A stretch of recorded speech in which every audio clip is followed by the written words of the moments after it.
Hey, what's happening, everybody? It's not a matter of if, it's a matter of when. The when is when life is going to happen. Because here's the thing, life, it's going to happen at some point.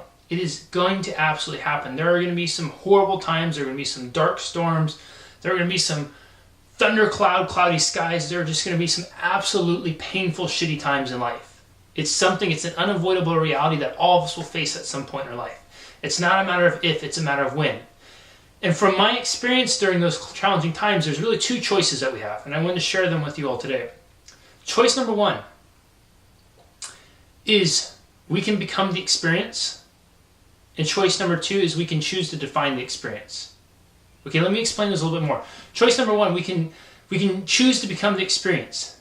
And what that means is that when something horrible happens, when something painful happens, we lose a loved one, there's a really bad sickness in the family, we lose a job, whatever that is, a relationship ends, we become the experience. And with that, when we become that experience, we become the pain, we become the sadness, we become the hurt, we become the anxiety, right? That becomes the defining label of who we are as people.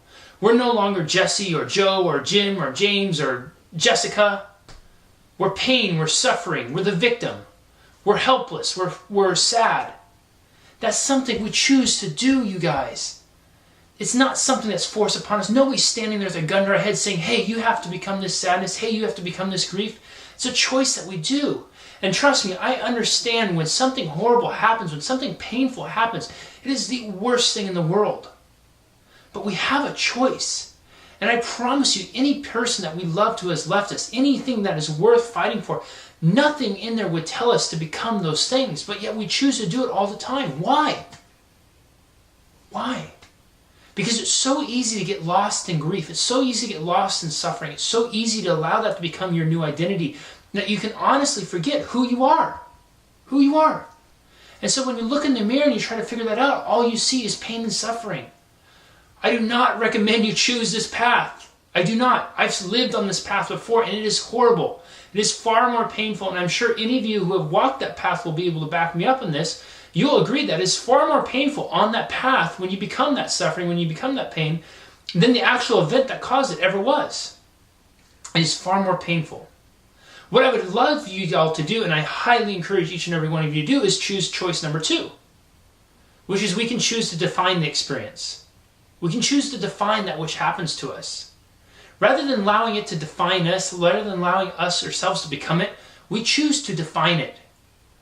We use those life-changing events, the breakups, the deaths, the job losses, the career changes, all those things as a catalyst to spring us forward to bigger and better things in life. We use the deaths that happen in our life as a reminder that how precious life is, how short it is, and how important it is for us to maximize each and every day of our life. When a job ends, when we're fired out of nowhere and we're sitting there thinking, oh my gosh, what am I going to do? We use that as a motivator to go out and find something that we're passionate about, to work harder than we've ever worked before, to pursue our dreams and to make the reality we want a reality now.